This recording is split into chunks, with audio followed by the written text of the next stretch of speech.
Hey, it's the Preacher, and today we're going to begin a series of videos on building the mobile office. And if you know anything about what I'm talking about, you know that it's not really an office, it's a deer stand. And I'm using some old office cubicles to make it. And what I want to do is kind of show you the process that I'm going through, give you some tips. These will apply even if you don't have cubicles.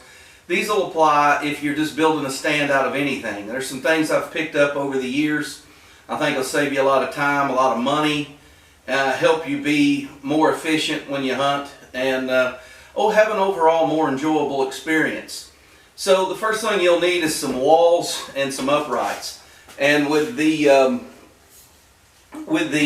cubicles, here's the uprights, and these are just metal corners, posts, and then here are the panels. I have one laying down here. I think I have one leaned up down there. These just attach to the sides, and then this will make our four walls, and these, come up about as high as this table, which is perfect to sit down in on a chair and have a shooting rest all the way around you. Now, the problem with these is they're kind of this almond color, like, maybe your mom's refrigerator back in the early 80s. So we want to get them to a more neutral color, and this is key. And this is something that I've kind of done over the years. If you'll go to the paint section of a hardware store, Lowe's, Home Depot, if you don't have a mom and pop's hardware store, if you'll go in there and look around, what you'll come up with is some mist-tinted paint. Paint that maybe that ain't exactly right. Maybe they put too much of one thing or whatever. For some reason or another, it's not the right color, and so they don't sell it. This is about a $35, $40 a gallon exterior paint. And it happens to be an OD looking green. It doesn't tell you the color because it's not exactly right, but they usually put a dot on the top just like that. And that dot to me looks about like a color of a Humvee or something like that. It looks like a military, just drab green, olive drab green color. Then I got the cheapest paint roller they had because I'm not painting my home, I'm painting the deer stand. I just want to get paint from the bucket onto there without making a mess in what's left of my garage. So first thing I'm going to do is paint these poles, the uprights, and I'll paint them on top. That way anything I spill on this, I'll just go ahead and roll it in later. So come go along, we'll get everything painted. It's supposed to rain today, so hopefully I'll get the side-by-side washed in the rain, and I'll use my parking spot to get all these painted.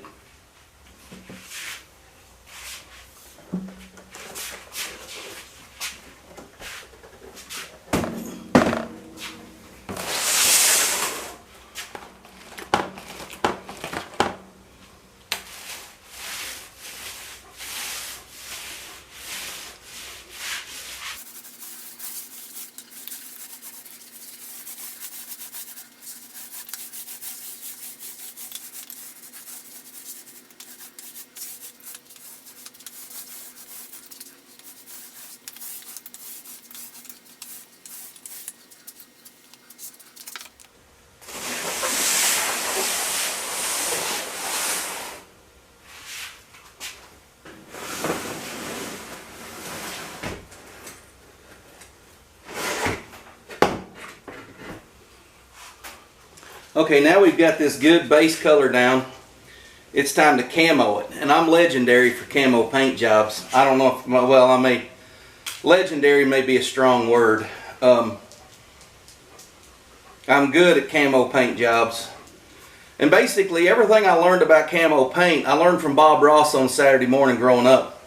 So I have here some like charcoal gray, and I've got a sponge. And if you don't have charcoal gray, you just keep mixing alizarin crimson, sap green, Indian yellow, and Van Dyke brown. And I got a sponge that I tore up here, and I'm just dipping that in there. Now this is wet paint here. So what we're going to do, we're going to blot this around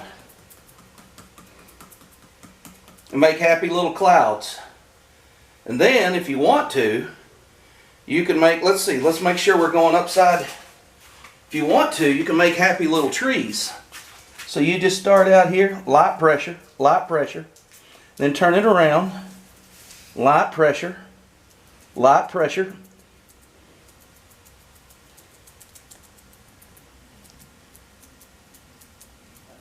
right here, he's got a friend. And then back and forth, coming down. You can do whatever you want in your world. We don't make mistakes, we just make happy accidents. Let's just start right here.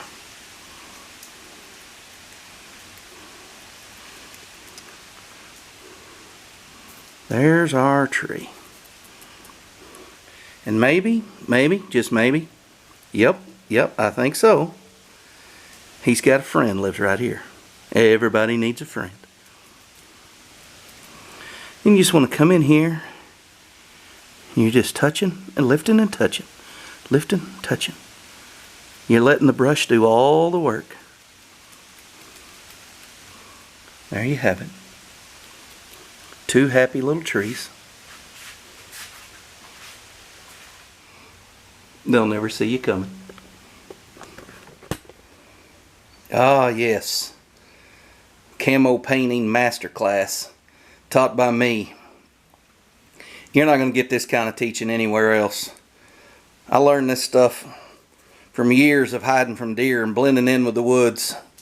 This is what we're going for. That ought to be hanging in a museum somewhere, not on the front of my deer stand.